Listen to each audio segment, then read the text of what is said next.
परात् परा गुरु ओंकारा गुरु तव शरणम् ओम गुरु परात् परा गुरु ओंकारा गुरु तव शरणम् सुखकरं दुःखहरं हे परमेश्वर सुखकरं दुःखहरं हे परमेश्वर चिन्मय सद्गुरु तव शरणम् चिन्मय सद्गुरु तव शरणम् ओम गुरु परात् परा गुरु ओंकारा गुरु तव शरणम्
আজকের আমাদের আলোচনার বিষয় রেখেছেন শ্রীরামকৃষ্ণের দৃষ্টিতে নিত্য ও লীলা।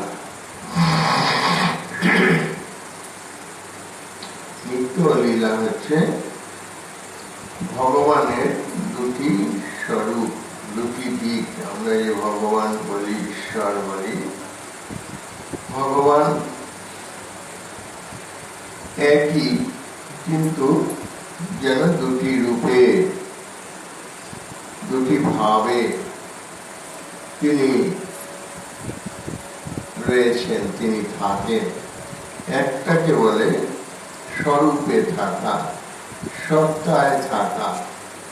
সত্তায় থাকা, স্বরূপে থাকা মানে তিনি মূলত যা, মূলত যেমন, আসলে যেমন আমরা বলি কথাগুলো তেমন। সেটি বিভিন্ন সময় আপনারা উপনিষদে, গীতাতে, বিভিন্ন জায়গায় যে শোনেন তিনি নির্গুণ, তিনি নিরাকার, এইটি একটা। আর যখন তিনি আমাদের সগুণ হয়ে এবং সাকার হয়ে সেই নির্গুণ নিরাকারই আমাদের বোধের মধ্যে আসে, ওটা যেন বোধের বাইরে, এইরকম, কিন্তু সম্পূর্ণ বোধের বাইরে না। আমাদের যেহেতু বুদ্ধি খুব সূক্ষ্ম নয়, সেই জন্য সেই সূক্ষ্ম বুদ্ধি যা নির্গুণ নিরাকারকে বুঝতে পারে, তার থেকে কম সূক্ষ্ম বুদ্ধিতেও আমরা স্থূল হিসাবে সগুণ সাকারকে বুঝতে পারি। এইটি হচ্ছে, একটিকে বলে নিত্য, একটিকে বলে লীলা। নিত্য মানে আমরা জানি, নিত্য মানে যা অপরিবর্তনশীল। নিত্য বলি আমরা, ঈশ্বরই একমাত্র নিত্য বস্তু। আর সমানিত্য ঠাকুর যখন বলছেন, অর্থাৎ ঈশ্বরই চিরন্তন। এখানে নিত্য অর্থে চিরন্তন, যার কোনো পরিবর্তন হয় না, অপরিবর্তনশীল, অবিনাশী। এইগুলি যে বিভিন্ন জায়গায় আমরা পাই, যে আত্মা, আত্মস্বরূপ ব্রহ্ম, এই যে তার কোনো পরিবর্তন হয় না, অজর, অমর, অব্যয়, অক্ষয়, এই শব্দগুলি অবিনাশী। এই শব্দগুলি সব হচ্ছে ওই ঈশ্বরের বা ভগবানের নিত্য রূপ সম্পর্কে। নিত্য, যেটা কখনো পরিবর্তন হয় না, তাকেই বারবার আমরা যখনই গীতাতে জয় মদার জয় মুক্তের দোষ শস্য এবছর এইরকম বারবার করে আমরা বলছি, সেইগুলি হচ্ছে নৈনম চিন্তি শস্ত্রাণি নৈনম জগতি পাবন ন চৈনম বেদানি তাপন শোষয়িমান অচ্ছেদ্যয় মদার্য ভক্তের দোষস্য এবছর।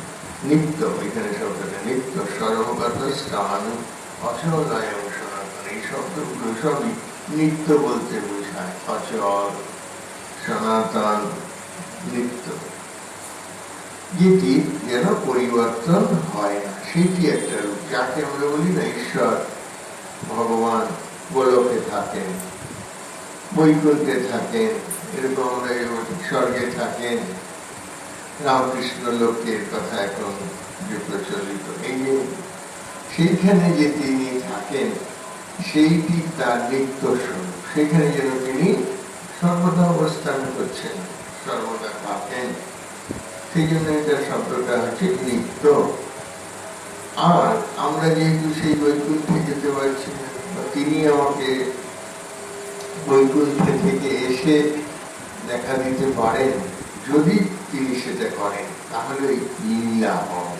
লীলা হলো, এই লীলা মানে এই তার যে কার্যকলাপ, তিনি নিত্য হয়েও যখন এই ভক্তকে কৃপা করবার জন্য এই সাধারণ মানুষ দেহ, যাকে আমরা বলি, ধারণ করছেন, বা কোনো রূপ ধারণ করছেন, সাকার গুণ গ্রহণ করছেন, তিনি দয়াময়, তিনি কৃপাময়। এই যে সগুণ হচ্ছে নির্গুণ থেকে, নির্গুণ মানে তার গুণকে বলা যায় না, কিন্তু এখানে তখন আমরা গুণটাকে বলতে পারছি যে তিনি দয়াময়, তিনি কৃপাময়, তিনি মঙ্গলকর, তিনি শুভ। এই যে কথাগুলি আমরা বলি, এই সবই তার উপরে গুণ আমরা আরোপ করছি। তিনি নিত্যতে তিনি নির্গুণ, কিন্তু যখনই তিনি আসছেন, তখন একটা মানুষ যেমন আমাদের পছন্দ, আমরা যেটা চাই, আমাদের যে আকাঙ্ক্ষা, আমাদের যে আগ্রহ, সেই অনুযায়ী যেন তিনি আমাদের গুণ তাতে আমরা আরোপ করি। আবার সেই যে রূপ আমি দেখতে ভালোবাসি, সেই রূপে তাকে দেখতে চাই। কেউ কৃষ্ণ, কেউ রাম, কেউ রামকৃষ্ণ, কেউ কালী, তারা কত রকম দেব দেবী। সেই ঈশ্বরই এই দেব দেবী হয়েছে, যেটাও আবার আমরা জানি।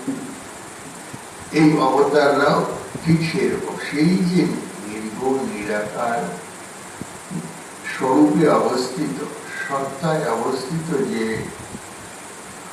নিত্য ঈশ্বর বা ভগবান, তিনি যখন মানুষকে কৃপা করবার জন্য, দয়া করবার জন্য আমাদের বুদ্ধির, আমাদের গোচর হয়ে আসেন। গোচর মানে আমরা যেন তাকে বুঝতে পারি, না হলে যেন নির্গুণ নিরাকারটা পুরো আমরা বুঝতে পারি না, সেইটি যেন অগোচরে থেকে যায়। এই আমাদের গোচর হওয়ার জন্য যেন তিনি এই লীলায় নেমে আসেন, যেন তার নিত্য থেকে, যেটা তার স্বরূপ বা সত্তা, সেটা থেকে নিজেকে একটা অন্য রূপে আমরা যাতে বুঝবো, আমরা যেটা অনুভব করতে পারবো, সেটা তো একটা অনুভব গম্য রূপে, একটা রূপ ফর্ম, আরেকটা হচ্ছে গুণ। এই দুটো দিয়ে আমরা মানুষ সবকিছুকে বুঝি।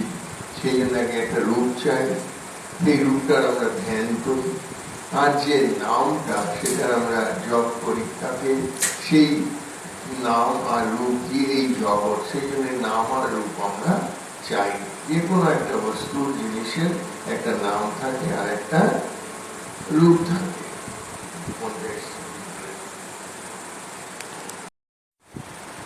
সত্তার স্বরূপের নিত্যের যে আসপেক্ট আমরা বলি, একটা ভাব, সেইটি তার তখন যেন তিনি তার থেকে নিজেকে আমাদের বোধগম্য করছেন, আমাদেরকে গোচর করাচ্ছেন। সেই জন্য অবতারের লীলা বলে, সেই অবতার হলে সেটা তার নিত্য অবস্থা থাকে না।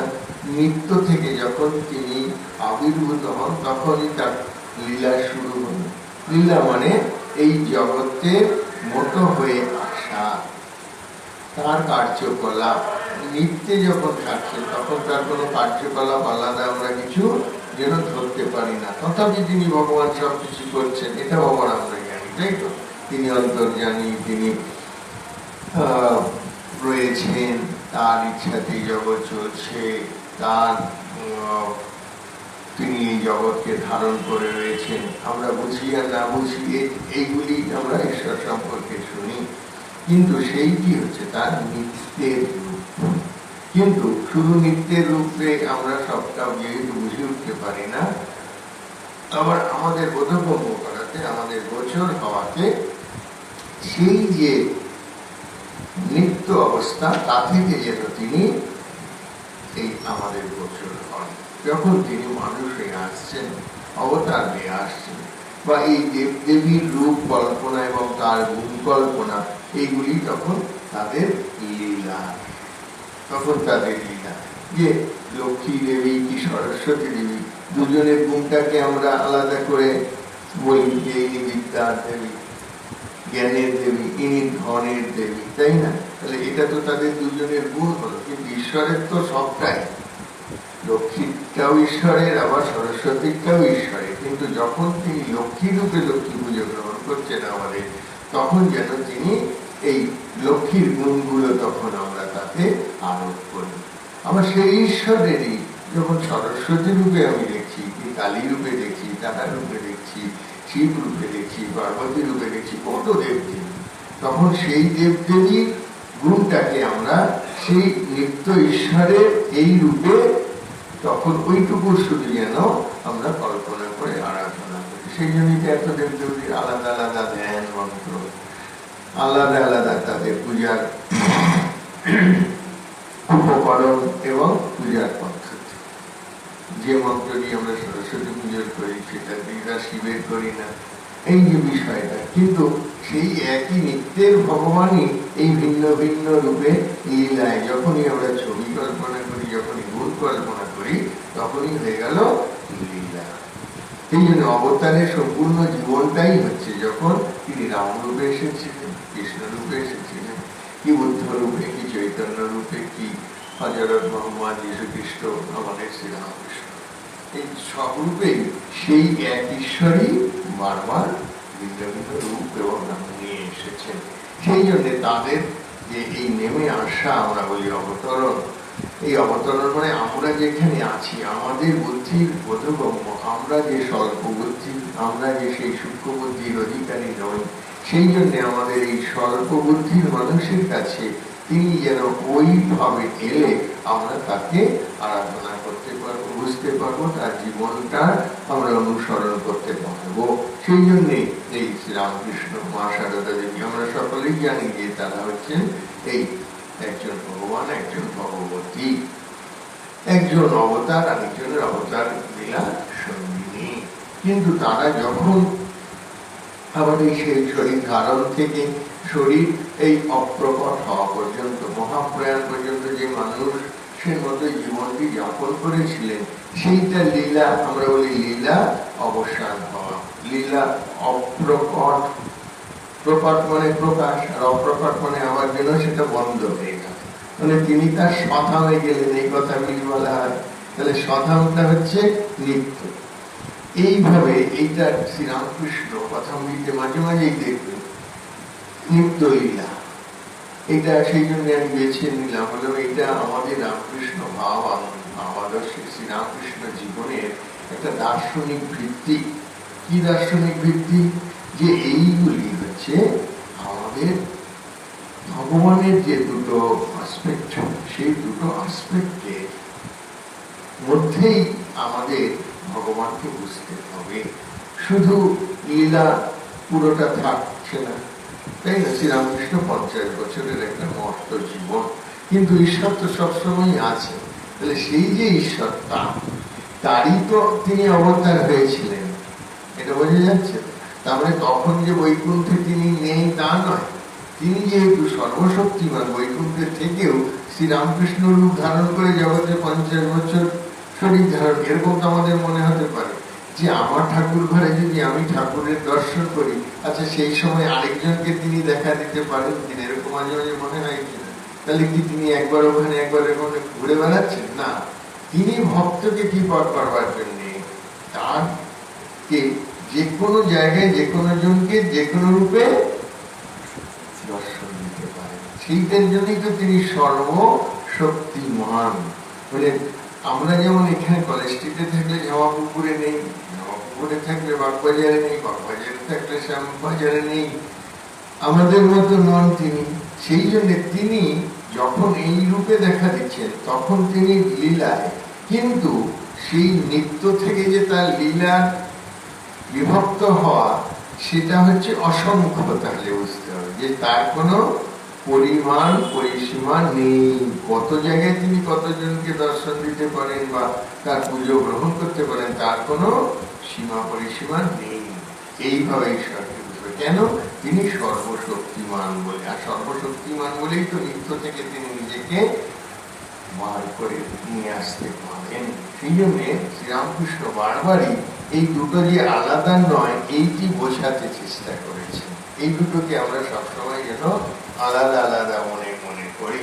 এটা আসলে যিনি নৃত্যে আছেন তারই লীলা। ঠাকুর এবারে কথামৃতে যখন আপনারা পড়বেন দেখবেন মাঝে মাঝে তিনি বলছেন যারই নৃত্য তারই লীলা। যিনি নৃত্যে আছেন তিনি লীলায় লীলা করছেন। এইরকম উদাহরণ দিতে দিতে অনেক ঠাকুর এগুলি বারবার বোঝানো, একই রকম উদাহরণ দিচ্ছে মানুষ যাতে বুঝতে পারে যে একটি মানুষ যখন সে তার ঘরে রয়েছে, সে সেইখানে তার নিত্য অবস্থান বলছে যে তার বাবু সবসময় তার ইচ্ছা কি বলে ড্রয়িং রুম যাকে আমরা বলি, বসবার ঘরে তাকে অমুক সময় পাওয়া যায়। আচ্ছা, কিন্তু কিছুটা সময় তিনি অন্যত্র যান, তার অফিসের সময় অফিসে যান, অমুক সময় অমুক যান, কিন্তু বেশিরভাগ সময় তিনি যখন ফাঁকা থাকেন বাবুকে অমুক জায়গায় পাওয়া যায়। এইরকম যখন আমরা বলি তখন বুঝতে হবে যে তার যে বাবু ওইখানে আবার যে বাবু এইখানে একই।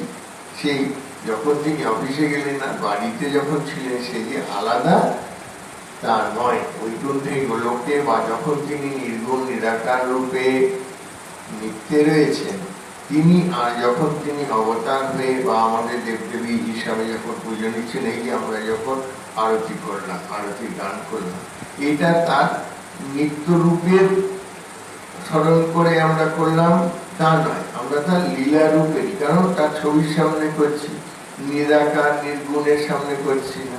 সেই জন্য আমরা লীলার যিনি এসেছিলেন তার যে ছবি, তার যে গুণ আমরা কল্পনা করি, সেইটাই ওই খণ্ডন ভগবন্ধন জগবন্ধন বন্দিতমা ইত্যাদি যে স্তোত্র স্বামীজি লিখেছেন, তাতে তার এই নির্গুণ নিরাকার সগুণ সাকার এই সব আসপেক্টের কথায় বলছে। নির্গুণ গুণময়, এই যে পাশাপাশি আছে নিরঞ্জন নররূপধর, সেই জন্য প্রত্যেকটার সঙ্গে সঙ্গে এই নিত্য এবং লীলা, এই দুটোকে স্বামীজি বারবার বলেছেন। বলার চেষ্টা করছেন যে এইরকম যে শ্রীরামকৃষ্ণ তার কথা বলছেন। আর শ্রীরামকৃষ্ণ যখন সেটা আমাদের বোঝাচ্ছেন যে ঈশ্বর যখন তিনি লিখতে থাকেন সেই রকম কিরকম বারবারই তার একটা পছন্দের দৃষ্টান্ত এই বিষয়ে ছিল, সেটা হচ্ছে সাপের দৃষ্টান্ত। সর্প, সাপ যখন কুণ্ডলী পাকিয়ে থাকে, কুণ্ডলী পাকিয়ে থাকে, সকলে আমরা সাপকে দেখেছি যে সাপ একটা কুণ্ডলী পাকিয়ে রয়েছে, সেটা কিসের দৃষ্টান্ত বলুন? হ্যাঁ, কিসের দৃষ্টান্ত? নিত্যলীলা, নিত্য নিত্য, মানে সে তখন কিছু করছে না।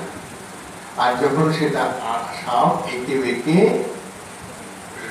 সাপের যে বক্রগতি এঁকে বেঁকে চলছে, তখন সেটা যেন লীলা, ওইখানে কিছু করছেন না। যেমন আমরা বলি ব্রহ্ম কি আত্মা, তিনি কিছু করেন না, তিনি নিত্যে অবস্থিত, ভগবান আছেন কিন্তু আমরা বুঝছি না তিনি কি করছেন না করছেন। এটাও সাপ কিছু করছে না, যখন সে চুপ করে রয়েছে কুণ্ডলী পাকিয়ে, যেন সবটা কিছু করছে না, মানে ইনঅ্যাক্টিভ আমরা বলি, নিষ্ক্রিয়। যখন ক্রিয়া করে, সক্রিয় হয়, তখন লীলা, তখন লীলা। সে তখন যখন চলে বেড়াচ্ছে, তাহলে যে সাপ কুণ্ডলী পাকিয়েছিল নিত্যে, আবার সে যখন চলছে তখন সে লীলায়। কিন্তু একই সাপ কিনা, দুটো তো আলাদা সাপ নয়, যে যার নিত্য তারই লীলা। এত সুন্দর ঠাকুর এই দৃষ্টান্তটা দেখবেন কথামৃতে বহু জায়গাতে তিনি এইটি বারবার বলছেন। যেমন সাপ তার কুণ্ডলী পাকিয়ে থাকে, তেমনি ভগবান তার স্বরূপে অবস্থান করেন। তাকে আমরা প্রার্থনা করি, এই করি যাতে তার নিত্য ভাবটা থেকে আমরা তার লীলার ভাবটাকে স্মরণ মনন করি। তিনি বলছেন খোলেরই মাছ মাছেরই খোল আছে, দেখবেন মানে যখন কলা গাছ থেকে আমরা খোলগুলো বার করি, বোঝা যাচ্ছে তো, যখন পুরোটা থাকছে আর তার থেকে একটা একটা করে বার করা হয়, ওই মাছটাকে পুরোটাকে মাছ বলে, আর যখন একটা একটা করে তোলা হয় তখন তাকে খোল বলে। কলা গাছটা থেকে সকলেরই জানা আছে। তাহলে ঠাকুর বলছেন যারই মাছ তারই খোল, ওই দুটো আলাদা না, ওটা একসঙ্গে যেন ছিল। এবার তার থেকে একটা একটা করে আমরা বার করতে করতে দেখা গেল সবটাই বেরিয়ে গেল, মাছটা নেই, সবটাই খোল হয়ে গেল। কিন্তু পুরোটা প্রথমে যেন নিত্যে হবে, কি সুন্দর দৃষ্টান্ত। কিন্তু এই কথাটা নিয়েই বুঝলে এই সর্বং খল্লিদম ব্রহ্ম, এই সবকিছুই যে ব্রহ্ম, তখন সেটা নিত্যকে মানা হলো, বোঝা গেল। আর যখন তিনি রয়েছেন জ্ঞান অনন্তম ব্রহ্ম আছে, তো যে তিনি এইরকম সচ্চিদানন্দ স্বরূপ, তিনি তার যে যে আমরা স্বরূপের লক্ষণ আমরা বলে থাকি, যে সচ্চিদ আনন্দ যেমন, তেমনি এই চিৎ মানে জ্ঞানের প্রকাশ, আর সৎ মানে যা অসৎ নয়, যা সবসময় আছে, আনন্দ সেটি জড়ও নয়, সেই জন্য চিৎ, সেটি নিরানন্দময় নয়, সেটি আনন্দের স্বরূপ। এইরকম যখন আমরা তাকে বিভিন্ন ভাবে বলার চেষ্টা করি, তখন দেখা যায় যে এই যে তার যে স্বরূপের কথা বলা হচ্ছে, সেই স্বরূপটি হচ্ছে নিত্যের প্রসঙ্গেই বলা হচ্ছে, যে তিনি জ্ঞান, তাই না, অনন্ত ব্রহ্ম, এই সবগুলি তার স্বরূপের কথা যখনই বলা হচ্ছে, তখন সেটা যেন তিনি এই শাখা স্বরূপ হয়ে তার কোনো কর্ম করছেন এইরকম বোঝায় না, বুঝাচ্ছে। অহম ব্রহ্মাস্মি অয়মাত্মা ব্রহ্ম প্রজ্ঞানম ব্রহ্ম, তাই তো, তত্ত্বমসি সেতুকে, তো এই যে মহাবাক্যগুলো, এইগুলি আসলে ব্রহ্মেরই আর জীবের একাত্মতা বোঝানোর জন্য। কিন্তু এতে তার কখনোই এই তিনি কোনো কিছু ক্রিয়া করছেন, কর্ম করছেন, কিন্তু বা তিনি সক্রিয় আমরা বলি, সেইটি বোঝায় না। সেই জন্য সেটা তার সত্তার স্বরূপের লক্ষণ। আর যখন তিনি এই কর্ম করছেন, মানে এই লোক কল্যাণ আমরা বলি যে ভগবান কেন আসেন, ওই যদা যদা হি ধর্মস্য গ্লানি অভ্যুত্থানম ধর্মস্য তদাত্মানম সৃজামহম। ये যখনই না যদা হি ধর্মস্য গ্লানি ভবতি ভারত অভ্যুত্থানম ধর্মস্য, যে যখনই অধর্মের প্রাদুর্ভাব, অভ্যুত্থানম অধর্মস্য, আর যখনই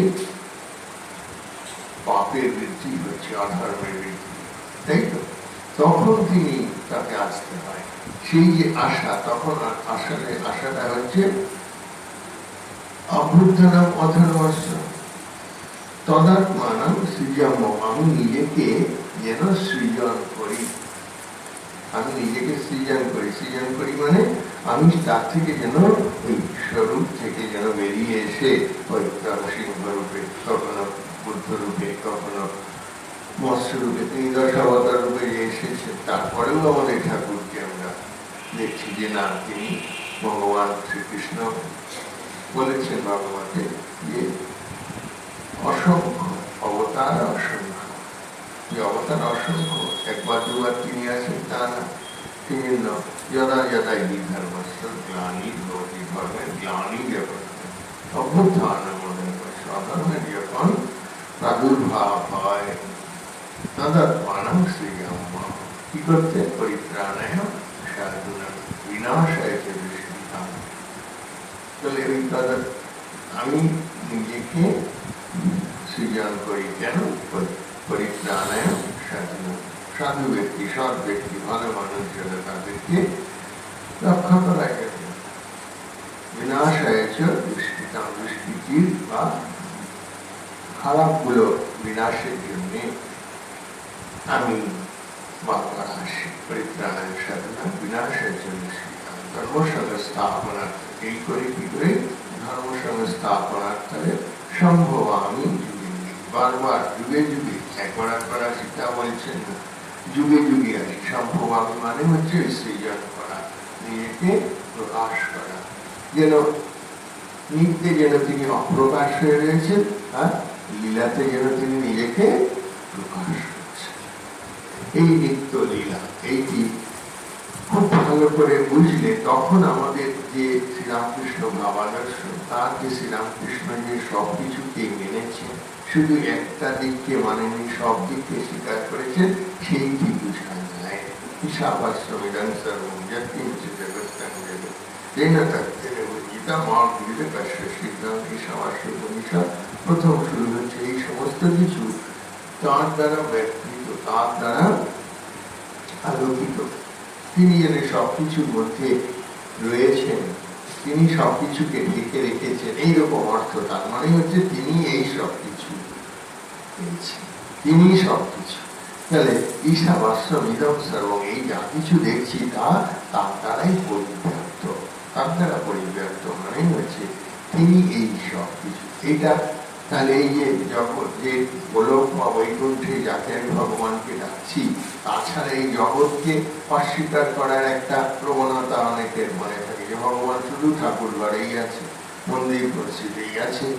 এই যে জীবে জীবে তিনি অধিষ্ঠান, স্বামীজি যে পরে বলবেন, ঠাকুর ওকে সমাধিতে থাকতে চেয়েছিলেন, তাকে তিনি ভিক্ষা দিয়ে বলেছিলেন যে তুই কোথায় ভেবেছিলাম একটা বিশাল বট গাছের মতন, যেখানে এত মানুষ শ্রান্ত ক্লান্ত হয়ে এসে জিরোবে, বিশ্রাম করবে, তা না তুই শুধু সমাধিতে ডুবে থাকতে চাস, তাই তো বলেছিলেন। সেই যে সমাধিতে ডুবে থাকাটা মানে ঈশ্বরের শুধু বলুন নিত্যের ধ্যান করা, নিত্যের চিন্তা করা, ওইটাকে ভেঙে ঠাকুর বলছেন না, এর চেয়েও উঁচু অবস্থা আছে। যেমন আপনারা ওই জায়গাটা পড়েন, দেখবেন জীবনীতে আছে যে ওই শুধু সমাধিতে যে নিত্যের ধ্যান করছো বা সমাধিতে যে নিত্যের অনুভব করছো, সেটা ছাড়াও এর চেয়ে আরো বড় উঁচু অবস্থা আছে। তুই না গান গাস, जो कुछ ऐसो তুই হ্যায়, तुझसे हमने दिल को लगाया, जो कुछ है सो तू ही है। এই সব কিছু যা কিছু দেখছি, এই সব কিছু তুমি। আমি যখন আমার মনটা এই ঈশ্বর এবং ঈশ্বর, আমি যখন আমার মনটা তোমার সঙ্গে লাগাই তখন দেখি এই যা কিছু সব তুমি। তাহলে যা কিছু সব তুমি, তখন সেটা নিত্য না লীলা? বলুন, লীলা। তাহলে এই যা কিছু যা দেখছি সেটাও তিনি, আবার ওখানেও তিনি। ওই যে বাবু তার বাড়িতে আছেন, আমার অফিসে আছেন, দোকানে আছেন, বাজারে আছেন, রাস্তায় আছেন, সেই একই বাবু। ঠাকুর কি সুন্দর বোঝাচ্ছেন যে ওইটি তুই না গান গাস, নরেন গান গাইতো একটা, সেই গানটার কথা বলছেন যে जो कुछ है सो तू ही है, तुझसे हमको दिल को लगाया, जो कुछ है सो तू ही है। আমি যখন আমার মনটাকে তোমার সঙ্গে লাগিয়ে দিই, দেখি যে এই যা কিছু সবই তুমি। ঠাকুরের এইরকম সবকিছুতেই তিনি সেই ব্রহ্মকে দেখছেন। আমরা সকলে তার জীবন জ্ঞানী ঈশ্বরকে দেখছেন। তিনি ঘাসের উপর দিয়ে যাচ্ছে, কেউ তার বুকে যেন কে পা দিয়ে চলেছে মনে হচ্ছে। বেল পাতা তুলতে গিয়ে বেল গাছে ডাল পর্যন্ত তুলে ফেলেছে ছাল, তাতে ঠাকুর বলছে যেন বুকটা ছিঁড়ে যাচ্ছে। যেন তার বুকের মাংস টেনে নিলে যেমন মানুষের কষ্ট হয়, তার সেরকম। ফুল তুলতে উনি যেটুকু পুজোর জন্য ফুল দরকার, তাছাড়া তুলতে বারণ করতেন, যে তাতে যেন গাছটা থেকে তাকে তুলে, এই বিরাটের পূজা তো হচ্ছেই, বলছো এই ঈশ্বর রয়েছে বাগানের, সবটাই তুমি বেদিতে দিয়েছো মনে করো না, শুধু একটা তুলে আমরা পুজোতে লাগাই, ঠিক আছে, কিন্তু সেইটি যেন বেশি না করি। এই দিকটা বলছে যে ফুল তুললেও তার কষ্ট হতো, বেল পাতা তুললে কষ্ট হতো, ঘাসের উপর দিয়ে গেলে অন্যে যাচ্ছে তার কষ্ট হতো। দুজন মাঝি ঝগড়া করতে করতে একে অপরের পিঠে চর মেরেছিল, মনে আছে? তাতে তার যেন পিঠে 5টি আঙুলের দাগ পড়ে গেল। এইটা কি বোঝায় যে সর্বভূতে যে সেই একই চৈতন্য স্বরূপ, সেইটি তিনি উপলব্ধি করেছেন বলেই তার চরটা শ্রীরামকৃষ্ণের গায়েও যেন সেইটির অনুভব হলো। কারণ একই, এই চৈতন্য একই। তার ওই দুজন মাঝির যে চৈতন্য শ্রীরামকৃষ্ণের মধ্যে, যে চৈতন্য শ্রীরামকৃষ্ণের মন এত সূক্ষ্ম হয়ে গেছে, সেই বিরাট আমির সঙ্গে সদানন্দজি এইগুলি বলেছেন যে সেই বিরাট আমির সঙ্গে নিজেকে এমন একাত্ম করে ফেলতে পেরেছিলেন যে এই জীবনের প্রতিটি ক্ষুদ্র ক্ষুদ্র অনুপরমাণুর যে স্পন্দন, সেটি তার হৃদয়েও স্পন্দিত হতো। কি সুন্দর কথা! সেই জন্যই তো আমরা অন্যের দুঃখ বুঝবো, অন্যের আনন্দ বুঝবো, যদি আমার মনটা সেই রকম ভাবে সূক্ষ্ম হয়, কারণ একই চৈতন্য জানতে হবে। সেই জন্যই ঠাকুর লীলাকে স্মরণ করানোর জন্য, লীলাকে মানানোর জন্য নরেন আদিগুলো মানত না, মা কালীকে মানত না। মনে আছে সকলে? মা কালী যেদিন তিনি মেনেছিলেন, সেদিনের ঘটনা সকলে আমরা জানি। কি সেদিন ঠাকুর সারা রাত ধরে তাকে একটা গান শিখিয়েছিলেন, আমার মা তুমি জলে, তুমি স্থলে, তুমি সর্বমূলে গো মা।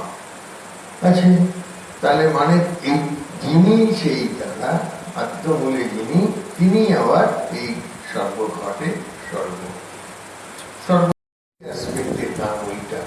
কেন তিনি এতদিন এই মাটির মূর্তি মনে করতেন, পৌত্তলিকলা মতের মনে করতেন? সেই সময়ে ব্রহ্ম সমাজের ধারা, আমাদের খ্রিস্টান এবং যে মুসলমানদের ধারা, তারা এই সাকার রূপ মানে না, আমাদের মূর্তি পূজাকে তারা পুতুল পুজো বলতো। কিন্তু শ্রীরামকৃষ্ণ মা কালী দর্শন লাভ করার পর থেকেই সেই সত্যটি আবার জগতে নতুন করে প্রতিষ্ঠিত হল, এবং নরেনও সেটা তখনকার যুগের যে ধারা, সেইটিতেই তিনি চলেন, তিনিও সেটা পালন মানেন না।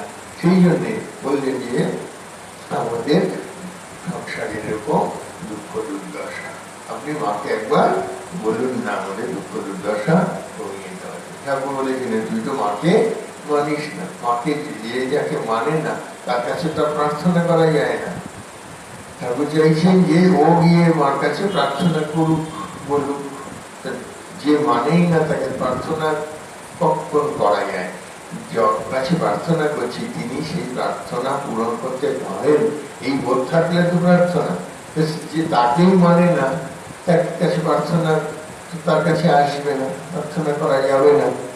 সেই জন্যই ঠাকুর বলছেন তুই তো মাকে মানিস না। তার মানে যে মানলেই শুধু মা প্রার্থনা শুনবেন তা না, মানার জন্য, প্রার্থনা করার জন্য মানাটা একটা অপরিহার্য বিষয়, নাহলে তো কার কাছে প্রার্থনা করছে সেইটা। সেই জন্য এটার অর্থ সেইটা যে তিনি মানলেই শুধু ঠাকুর, মানলেই শুধু মা কালীকে, মা কালী তার ইচ্ছা পূরণ করবেন তার জন্য এটা বলছেন না। বলছেন যে তুই যে প্রার্থনা করবি বা চাইছিস তুই তো মাকেই মানিস না।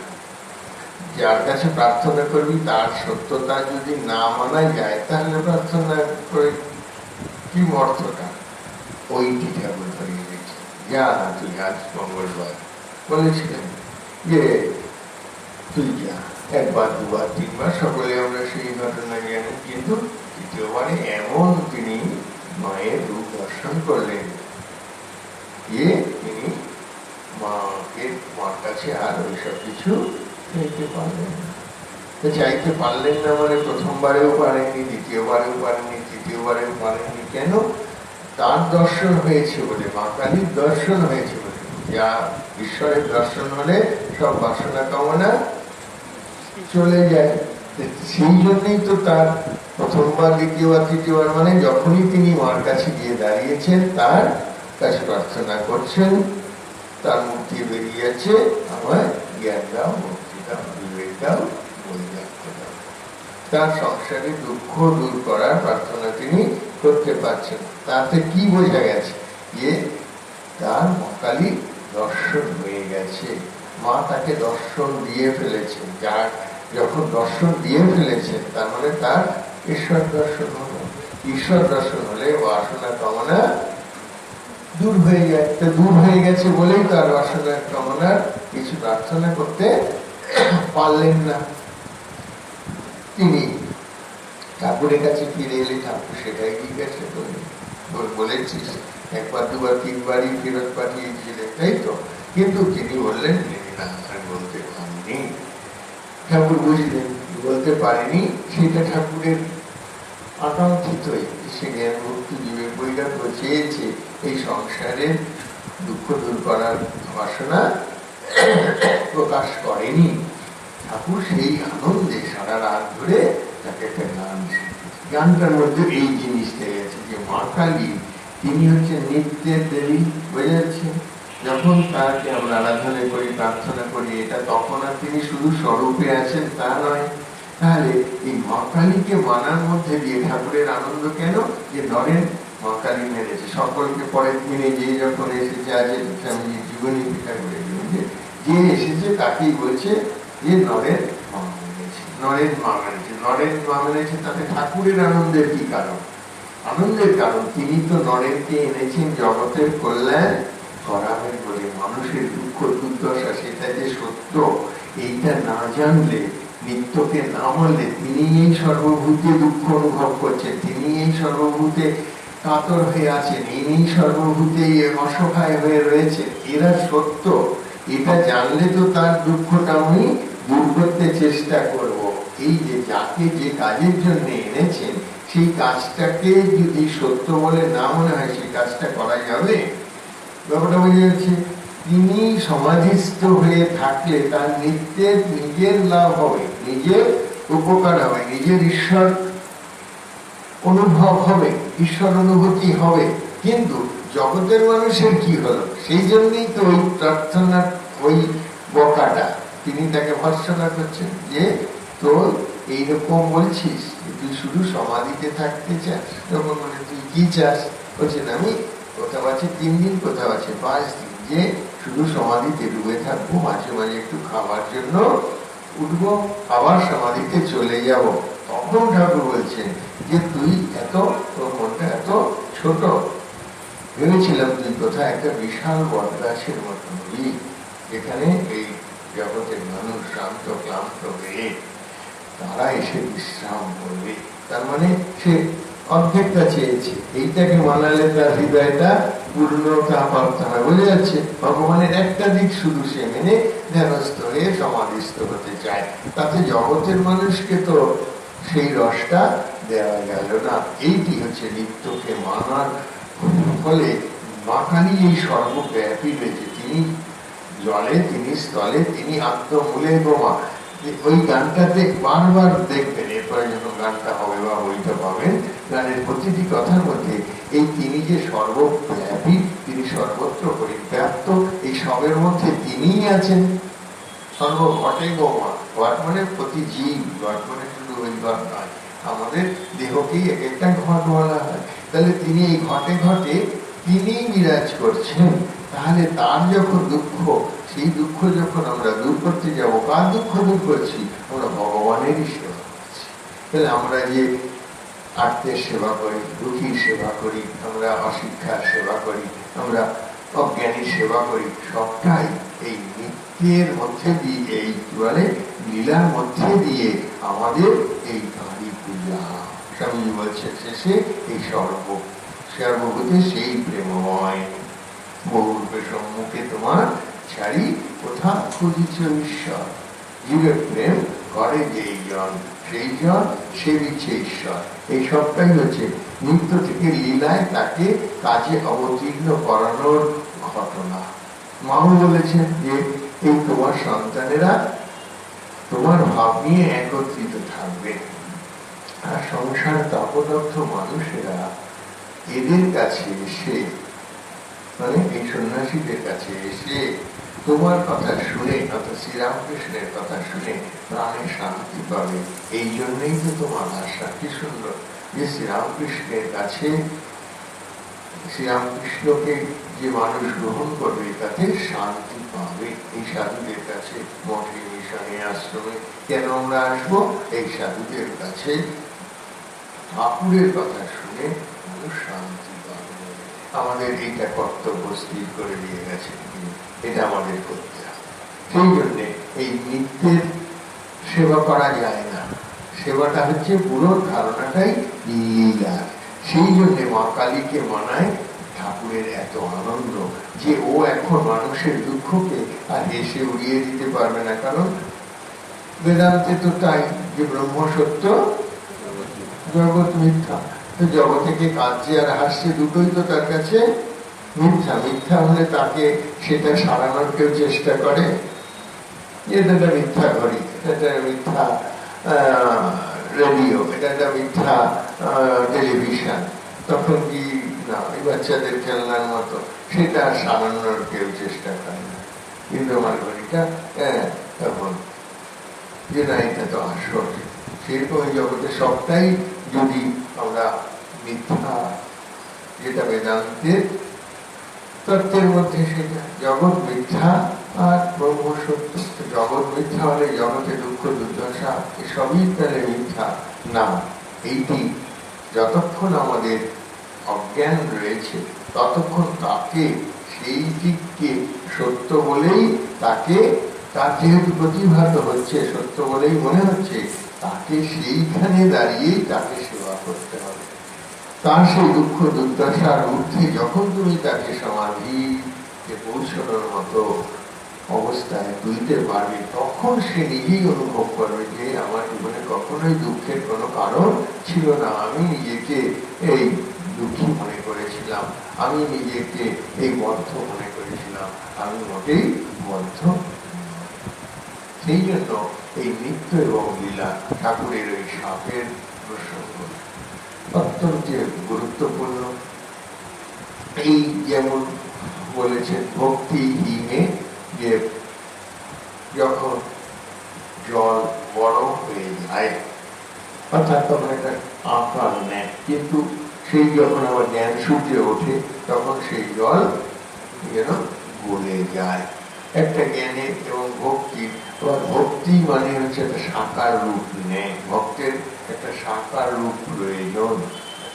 সেই যখন সাকার রূপ নেয় ভক্তের জন্যই, তার মানে ভক্তি তেমনি আমাদের ভক্ত এবং ভক্তির জন্যই লীলা। না হলে ভক্ত ভক্তি নিয়েই থাকবে। ঠাকুরও এই জন্যে এই নররূপে থাকার কাছে নরলীলার কথা বলবেন। দেখবেন কথা বলতে মাঝে মাঝেই নরলীলার কথা। এই রাখাল বাবুরাম এদের মধ্যে তিনি নারায়ণ দেখছেন। নরেনকে বলছেন তোর মধ্যে নারায়ণকে দেখছি। কেন এত নরেন নরেন করেন? আপনার সেই জড় ভরতের মতো অবস্থা হয়। মানে যে জড় ভরত শেষে এত সাধন ভজন করার পরেও তার একটা হরিণ ছিল, সেই হরিণ হরিণ করে তার মৃত্যু হওয়াতে সে আবার হরিণ হয়ে জন্মেছিল। সেইটি নরেন ঠাকুরকে স্মরণ করিয়ে দিয়েছিলেন। ঠাকুর চিন্তিত হয়ে বললেন যে নরেন তো খারাপ কথা কিছু বলে না, মায়ের কাছে প্রার্থনা করলেন। মায়ের কাছে গিয়ে জানালেন, মাই তার অথরিটি, যে মা এসে বলছে তোর কথা আমি লই না, নিব না। কেন? মা বললেন, মা তার সঙ্গে কথা বলে জানিয়ে দিলেন যে তুই এদের মধ্যে নারায়ণকে দেখিস, তাই এদের জন্য এত ভাবিস। অর্থাৎ থেকে এই সাধারণ দৃষ্টিতে আমরা যে সকলকে মানুষ দেখি, এই রূপে দেখি, সে রূপে দেখি, এই নামে দেখি, সেই নামে দেখি, উনি সেইভাবে নরেনকে ভালোবাসেন তা না। যে নারায়ণ রূপী যে নরেন, তাকেই তার চাই, নারায়ণহীন নরেনকে তার প্রয়োজন নেই। কি সাংঘাতিক কথা! নরেনকে যত ভালোবাসেন তার কারণ তিনি তার মধ্যে নারায়ণকে দেখেন। এই যে বিষয়টা, এটাও হচ্ছে ওই জ্ঞান এবং ভক্তি। জ্ঞানটা যেন নিত্যের সাধন, বোঝা যাচ্ছে তো? আর ভক্তির সাধন হচ্ছে এই লীলা।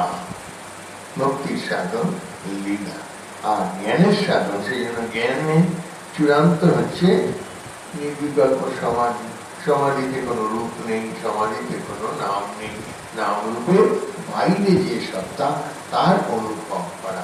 নিজের মধ্যে যখন সেটা আমরা করি তাকে বলে আত্মজ্ঞান।